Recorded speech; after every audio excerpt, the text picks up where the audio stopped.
ஒசூருக்கு வருகை தந்து நான் உங்ககிட்ட உதயசூரியன் சின்னத்தில் வாக்களிங்க, சத்யா அவர்களை தேர்ந்தெடுத்து இந்த முறை சட்டமன்றத்துக்கு அனுப்புங்கன்னு உங்ககிட்ட வேண்டுகோள் வைக்கிறதுக்காக நான் வந்திருக்கேன். ஆனா இங்க வந்து பார்த்து உங்களுடைய எழுச்சியையும் உங்க வரவேற்பையும் பார்க்கும்போது நீங்க எல்லாம் ஏற்கனவே முடிவு பண்ணி வச்சிட்டீங்க.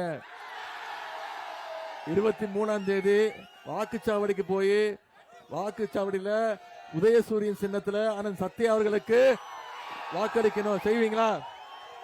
நிச்சயம் செய்வீங்களா? சென்ற முறை இதே ஒசூர்ல எத்தனை வாக்கு வித்தியாசத்தில் ஜெயிச்சோம்? 25,000 வாக்கு வித்தியாசத்தில் ஜெயிச்சோம். இந்த முறை குறைந்தது 50,000 வாக்கு வித்தியாசத்துல அண்ணன் சத்யா அவர்களை நீங்க ஜெயிக்க வைக்கணும். செய்வீங்களா? இன்னைக்கு நானாக இருக்கட்டும், நம்முடைய தலைவராக இருக்கட்டும், மக்களை சந்திக்கிறோம். நேற்று மாலையிலிருந்து பல்வேறு தொகுதிகளுக்கு போய் மக்களை சந்திச்சு நம்முடைய உதயசூரியன் சின்னத்துக்கும் நம்முடைய கூட்டணி சின்னத்துக்கும் வாக்கு கேட்கிறோம். எந்த தைரியத்துல மக்களை சந்திக்கிறோம்? கடந்த 5 வருஷமா பல்வேறு திட்டங்களை அந்தந்த பகுதி மக்களுக்கு செஞ்சு கொடுத்திருக்கிறோம். அப்படிங்கிற அந்த நம்பிக்கையில வாக்கு கேட்டு போயிருக்கிறோம். உதாரணத்திற்கு இந்த ஒசூர் தொகுதிக்கு மட்டும் நாம செஞ்சிருக்கக்கூடிய திட்டங்களை உங்களுக்கு ஞாபகப்படுத்த விரும்புறேன். ஒசூர் மாநகராட்சியில 580 கோடி ரூபாய் மதிப்பீட்டில் புதிய பாதாள சாக்கடை திட்டம் நம்முடைய அரசு செஞ்சு கொடுத்திருக்கு. சுமார் 100 கோடி ரூபாய் மதிப்பீட்டில் புதிய அரசு மருத்துவமனை நம்முடைய அரசு கட்டி கொடுத்திருக்கு. 50 கோடி ரூபாய் மதிப்பீட்டில் இன்னைக்கு ஒசூர் புறநகர்ல பஸ் ஸ்டாண்ட் பேருந்து நிலையம் கட்டி கொடுத்தது நம்முடைய அரசு, நம்முடைய முதலமைச்சர். 20 கோடி ரூபாய் மதிப்பீட்டில் பிரம்மாண்ட வணிக வளாகம் கட்டி கொடுத்திருக்கக்கூடியது நம்முடைய அரசு. ஒசூர்ல போக்குவரத்து நெரிசலை குறைக்க சுமார் 400 கோடி ரூபாய் மதிப்பீட்டில் 2 வழிச்சாலைகள் 4 வழிச்சாலையாக மேம்படுத்தப்பட்டிருக்கு. 10 கோடி ரூபாய் மதிப்பீட்டில் காய்கறி மற்றும் மீன் மார்க்கெட், 10 கோடி ரூபாய் மதிப்பீட்டில் ஜிஆர்டி சாலை பணிகள், பாகலூர் மானூர் சாலை சந்திப்புல அந்த சாலை மேம்படுத்தப்பட்டிருக்கு. 144 கோடி ரூபாய் மதிப்பீட்டில் சிப்காட் தொழிற்சாலைகளுடைய தண்ணீர் தேவைக்காக 20 MLD கொள்ளளவு கொண்ட சுத்திகரிப்பு நிலையம் அமைக்கப்பட்டிருக்கு. இப்படி பல பணிகளை இந்த ஒசூர் தொகுதிக்கு செஞ்சு கொடுத்துட்டு இன்னைக்கு மீண்டும் உதயசூரிய சின்னத்துல வாக்கு கேட்டு நாங்க வந்திருக்கிறோம். இதையெல்லாம் இன்னும் இந்த திட்டங்கள்லாம் இன்னும் தொடரணும்னா மீண்டும் உதயசூரியன் இந்த ஒசூர் தொகுதியில உதிச்சாகணும். அதற்கு நீங்க அண்ணன் சத்யா அவர்களுக்கு வாக்களிச்சு மிகப்பெரிய வாக்கு வித்தியாசத்தில் ஜெயிக்க வச்சு நீங்க அனுப்புவீங்களா? அதே மாதிரி இங்க வந்தோடனே சில கோரிக்கைகளையும் நம்முடைய ஒசூர் சட்டமன்ற வேட்பாளர் எங்கிட்ட தெரிவிச்சிருக்கிறாரு. முகலப்பள்ளி கிராமத்துல ஊரக சாலை வசதி வேண்டுன்ற கோரிக்கை, படுதே பள்ளியில நிரந்தர நியாய விலைக்கடை ரேஷன் கடை வேணுன்ற கோரிக்கை, நந்திமங்கலம் அரசு தொடக்க பள்ளியை உயர்நிலை பள்ளியா தகுதி உயர்த்தணும் அப்படின்ற கோரிக்கை, ஒசூர் மேற்கு பகுதிக்கு ஒரு சமுதாய நலக்கூடம் தேவை, தெருவிளக்குகள் அமைக்கணும், ஒசூர் தெற்கு பகுதி மக்களுக்கு ஒரு பூங்கா அமைக்கணும், அதேபோல் ஒசூர் தெற்கு பகுதியில் கழிவுநீர் கால்வாய் அமைக்கணும், ஒசூர் வடக்கு பகுதியில் ஒரு ஜிம் உடற்பயிற்சி கூடம் தேவை. இப்படி பல்வேறு கோரிக்கைகளை உங்களுடைய சட்டமன்ற வேட்பாளர் உங்க மூலமாக வச்சிருக்கிறாரு. நிச்சயம் உங்களுக்கு ஒரு வாக்குறுதி கொடுக்கிறேன். நீங்க அண்ணன் சத்யா அவர்கள் தேர்ந்தெடுத்து சட்டமன்றத்துக்கு அமைச்சீங்கன்னா நிச்சயம் உங்களுடைய அத்தனை கோரிக்கைகளையும் நம்முடைய சத்யா அவர்கள் உங்களுக்கு நிறைவேற்றி கொடுப்பார். செய்வீங்களா? அதே போல அண்ணன் அவர்கள் எதிர்த்து நிற்கக்கூடிய அதிமுக வேட்பாளர் திரு பாலகிருஷ்ண ரெட்டியா, அவரை பத்தி உங்களுக்கு ஏற்கனவே தெரியும். முன்னாள் அமைச்சர், எப்படிப்பட்ட ஆள்னு உங்களுக்கு தெரியும். அவர் ஒரு பக்கா RSS காரர், சங்கி கூட்டம், பிஜேபியோட வளர்ப்பு. ஏற்கனவே இங்க பல கலவரத்தை தூண்டி விட்டு அது பஸ்ஸுகள் எல்லாம் அடிச்சு உடைச்சு இன்னைக்கு பல்வேறு நீதிமன்றத்தில் தண்டனை விதிக்கப்பட்டது. அமைச்சர் பதவி புடுங்கினாங்க, MLA பதவி எல்லாத்தையும் எழுந்தவர் தான் திரு பாலகிருஷ்ண ரெட்டி அவர்கள். அவர் மீண்டும் வராரு. அவர் எப்படி தண்டனை கொடுக்கணுங்கிறது உங்களுக்கு தெரியும். வீட்டில் உட்கார வைக்க வேண்டிய கடமை உங்களுடைய கடமை. அதே மாதிரி இந்த GST கொண்டு வந்து இங்க இருக்கக்கூடிய அரசு, பாஜக அரசு இங்க இருக்கக்கூடிய தொழில் வளர்ச்சியை முற்றிலும் தவிர்த்துட்டாங்க. ஒசூர்ல சர்வதேச விமான நிலையம் அமைக்கிறதுக்கு நம்முடைய மாநில அரசு தொடர்ந்து முயற்சி பண்ணிட்டு இருக்கு. ஆனா ஒன்றிய அரசு அதை தடுக்குது. அதே மாதிரி ஒசூர்ல தொழிற்சாலைகளுடன் இணைஞ்ச மாதிரி குழந்தைகள் காப்பகம் அமைக்கப்படும். ஒசூர்ல இளைஞர்களுக்கு எலக்ட்ரிக் வெஹிக்கிள் உற்பத்திக்கான திறன் பயிற்சி வழங்கப்படும். இதெல்லாம் நம்முடைய தேர்தல் அறிக்கையில நாம சொல்லி இருக்கிறோம். நம்முடைய தேர்தல் அறிக்கையை தான் இன்னைக்கு தமிழ்நாட்டு மக்கள் நம்புறாங்க. நம்முடைய தலைவர் நிச்சயம் சொன்னதை செய்வாருங்கிற நம்பிக்கை இன்னைக்கு தமிழ்நாட்டு மக்கள்கிட்ட இருக்கு. ஏன் 2021 நாம கொடுத்த தேர்தல் அறிக்கையில பல்வேறு திட்டங்களை நிறைவேற்றி காட்டியிருக்கிறோம். முதலமைச்சர் ஆனோன்னு நம்முடைய தலைவர் போட்ட முதல் கையெழுத்து தேர்தல் அறிக்கையில நாம சொன்ன வாக்குறுதி அதுதான் மகளிருக்கான விடியல் பயண திட்டம். இன்னைக்கு கிட்டத்தட்ட அந்த மகளிர் விடியல் பயண திட்டத்துல ஒவ்வொரு மகளிரும் 900 ரூபாயில இருந்து 1000 ரூபாய் வரைக்கும் மாசம் மாசம் சேமிச்சு இருக்காங்க. குழந்தைங்க பள்ளிக்கூடத்திற்கு வரணும், படிக்கணும்னு இன்னைக்கு அரசு பள்ளியில 1ஆம் வகுப்புல இருந்து 5ஆம் வகுப்பு வரை படிக்கக்கூடிய அனைத்து குழந்தைகளுக்கும் முதலமைச்சர் காலை உணவு திட்டம். காலைல ஸ்கூலுக்கு வந்தாங்கன்னா முதல்ல தரமான காலை உணவு, அதன் பிறகு கல்வி கொடுக்கப்பட்டிருக்கு. சரி, பள்ளிக்கூடத்துக்கு வராங்க குழந்தைங்க, படிக்கிறாங்க, போதுமா? பத்தாது, கல்லூரிக்கு போகணும், காலேஜில் படிக்கணும்னு இன்னொரு திட்டம், தமிழ் புதல்வன் திட்டம், புதுமை பெண் திட்டம்.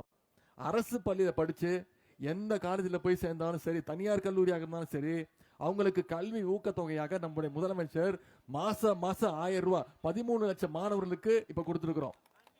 இப்படி பல்வேறு திட்டங்களை செயல்படுத்தியிருக்கிறோம். கடந்த மாசம் 10 லட்சம் மாணவ மாணவிகளுக்கு, கல்லூரி மாணவ மாணவிகளுக்கு இலவச லேப்டாப்பையும் நம்முடைய அரசு கொடுத்திருக்கு. இன்னைக்கு அதிமுக ஒரு பொய்யான குற்றச்சாட்டு வைக்கிறாங்க, அது அதிமுக ஆட்சியில கொண்டு வரப்பட்ட திட்டம் அப்படின்னு. அது நிப்பாட்டிட்டோன்னு. அதிமுக ஆட்சியில யார் யார் கொடுத்தாங்க லேப்டாப்பு? ஸ்கூல் படிக்கிற குழந்தைங்களுக்கு கொடுத்தாங்க, பள்ளிக்கூடம் படிக்கிற குழந்தைங்களுக்கு கொடுத்தாங்க. 2019ஆம் ஆண்டு இந்த லேப்டாப் திட்டத்தை கைவிட்டுட்டாங்க. அப்ப அதிமுக ஆட்சியில் இருந்தது. இப்ப நம்முடைய தலைவர் பள்ளிக்கூட குழந்தைங்களுக்கு கொடுப்பதுக்கு பதிலா கல்லூரி காலேஜ் படிக்கிற பசங்களுக்கு கொடுத்தா லேப்டாப் இன்னும் பயனுள்ளதா இருக்கும். ஒரு வேலைக்கு போகும்போது அது பயனுள்ளதா இருக்கும், மேற்படிப்புக்கு பயனுள்ளதா இருக்கும், ஒரு ப்ராஜெக்ட் ரெடி பண்ணுவதற்கு பயனுள்ளதா இருக்கணும்னு நம்ம தலைவர் இந்த முறை மாணவ மாணவிகளுக்கு, கல்லூரி மாணவர்களுக்கு 10 லட்சம் பேருக்கு லேப்டாப் திட்டத்தை அறிவிச்சு ஒரே மாசத்துல செஞ்சு முடிச்சிட்டோம். இது எல்லாம் விட மிகப்பெரிய ஒரு திட்டம்.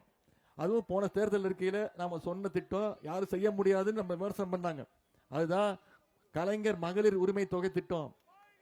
இன்னைக்கு 1,31,00,000 மகளிருக்கு மாசம் 1000 ரூபாய் நம்முடைய முதலமைச்சர் அவர்கள் உரிமை திட்டத்துல கொடுத்துட்டு இருக்காங்க, மகளிர் உரிமை திட்டத்துல. அந்த திட்டத்தை போன மாசம் எப்படியாவது நிப்பாட்டணும்னு இந்த பாஜக கூட்டம், சங்கி கூட்டமோ அதிமுக கூட்டமோ முயற்சி பண்ணாங்க. தேர்தலை காரணம் காட்டி இதை நிப்பாட்டிடுவோம் அப்படின்னு சில மாநிலங்கள்ல நிப்பாட்டி இருக்கிறாங்க. நம்முடைய தலைவர் என்ன பண்ணாரு? நான் 1000 ரூபாய் கொடுக்கறத நீங்க தடுக்க பாக்குறீங்களா? நான் கொடுக்கிற 5000 எப்படி தடுக்கிற பாக்குறேன்னு போன மாசம் 3000, 3 மாசத்துக்கு சேர்த்து 3000, கோடை கால சிறப்பு நிதியா 2000, 5000 ரூபாய், 1,31,00,000 குடும்பங்களுக்கு நம்முடைய தலைவர் கொடுத்திருக்கிறார். இந்த திட்டங்கள்லாம் தொடரணும்னா மீண்டும் திராவிட மாடல் 2.2 ஆட்சி அமையணும். இந்த திட்டங்கள்லாம் தொடரணும்னா மீண்டும் நம்முடைய தலைவர் முதலமைச்சர் நாற்காலியில் உட்காரணும். செய்வீங்களா? அது மட்டும் இல்ல, இந்த முறை மீண்டும் வாக்குறுதி கொடுத்திருக்கிறோம். என்ன வாக்குறுதி? மகளிர் உரிமை தொகை இப்போ 1000 ரூபாய் கொடுத்துட்டு இருக்கிறோம். மீண்டும் ஆட்சி அமைஞ்ச உடனே, மீண்டும் நம்முடைய தலைவர் முதலமைச்சர் ஆன உடனே உரிமை தொகையை 1000 ரூபாயில இருந்து 2000 ரூபாய் உயர்த்தி கொடுப்போங்கிற வாக்குறுதி. காலை உணவு திட்டம் 5ஆம் வகுப்பு வரை கொடுத்துட்டு இருக்கிறோம். நம்முடைய ஆட்சி அமைஞ்ச உடனே மீண்டும் 5ஆம் வகுப்பு இல்ல 8ஆம் வகுப்பு வரைக்கும் குழந்தைங்களுக்கு காலை உணவு திட்டம் கொண்டு வரணும் வாக்குறுதி கொடுத்திருக்கிறோம். புதுமை பெண் திட்டம், தமிழ் புதல்வன் திட்டம், கல்வி ஊக்கத்தொகை மாசம் 1000 ரூபாய் கொடுத்துட்டு இருக்கிறோம். அதை உயர்த்தி 1500 ரூபாய் உயர்த்தி கொடுப்போம்னு வாக்குறுதி கொடுத்திருக்கிறோம். ஓஏபி முதியோர் உதவித்தொகை 1200 இருந்து 2000 ரூபாய் உயர்த்தி கொடுப்பேன்னு நம்மளோட வாக்குறுதி கொடுத்திருக்கிறோம். 50 லட்சம் இளைஞர்களுக்கு புதிய வேலை வாய்ப்பு திட்டம் வழங்கப்படும் வாக்குறுதி கொடுத்திருக்கிறோம். 35 லட்சம் மாணவர்களுக்கு அடுத்த 5 ஆண்டுகள்ல அனைத்து கல்லூரி மாணவ மாணவிகளுக்கும் லேப்டாப் திட்டம் கொண்டு வந்து கொடுக்கப்படும் வாக்குறுதி கொடுத்திருக்கிறோம். மகளிர் சுய உதவி குழுக்களுக்கு எந்த வித கேரண்டியும் இல்லாம, பிணையும் இல்லாம அவங்களுக்கு 5 லட்சம் வரைக்கும் கடன் வழங்கப்படும் வாக்குறுதி கொடுத்திருக்கிறோம். 5 ஆண்டுகள்ல, அடுத்த 5 ஆண்டுகள்ல 10 லட்சம் கலைஞர் கனவு இல்லம் திட்டத்துல 10 லட்சம் வீடுகள் கட்டி கொடுக்கப்படும் வாக்குறுதி கொடுத்திருக்கிறோம். இது எல்லாத்தை விட மிக மிக சிறந்த திட்டம் உங்க அத்தனை பேருக்கு தெரியும். அதான் இல்லத்தரசின் திட்டம்னு ஒன்று அறிவிச்சிருக்கிறோம். தேர்தல் முடிஞ்ச உடனே தலைவர் முதலமைச்சர் ஆன உடனே அனைத்து மகளிருக்கும் அரசு நம்முடைய முதலமைச்சர் 8000 ரூபாய் மதிப்புள்ள ஒரு கூப்பன் கொடுத்துருவாரு. அந்த கூப்பன் வச்சுக்கிட்டு நீங்க மகளிர் உங்க வீட்டுக்கு என்ன மின்சாதன வசதி தேவையோ, அது டிவியா இருக்கலாம், ஃப்ரிட்ஜா இருக்கலாம், குக்கரா இருக்கலாம், மைக்ரோவேவ் அவனா இருக்கலாம், மிக்சரா இருக்கலாம், கிரைண்டர் எதுவாக இருந்தாலும் உங்க இஷ்டத்துக்கு 8000 ரூபாய் மதிப்புள்ள பொருட்களை நீங்களே வாங்கிக்கலாம் அப்படின்ற திட்டத்தையும் நம்முடைய தலைவர் அறிவிச்சிருக்கிறாங்க. இப்படி நம்ம பல்வேறு திட்டங்களை அறிவிச்சு கடந்த 5 வருஷத்துல எத்தனையோ சாதனைகளை செஞ்சிருக்கிறோம். அதனாலதான் இன்னைக்கு நம்முடைய ஆட்சினாலதான் இன்னைக்கு தமிழ்நாடு இந்தியாவிலேயே வளர்கின்ற மாநிலங்கள்ல நம்பர் 1 மாநிலம். 11.19% வளர்ச்சியோடு, 11.19 வளர்ச்சியோடு இன்னைக்கு இந்தியாவிலேயே நம்பர் 1 ஸ்டேட் நம்முடைய தமிழ்நாடு.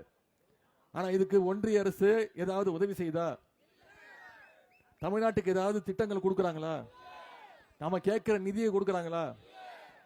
புதிய கல்விக் கொள்கைன்னு ஒண்ணு கொண்டு வந்தாங்க. அதை ஏத்துக்கிட்டாதான் கல்வி நிதி தருவேன்னு சொல்றாங்க. நம்ம ஏத்துக்கல. ஏன்?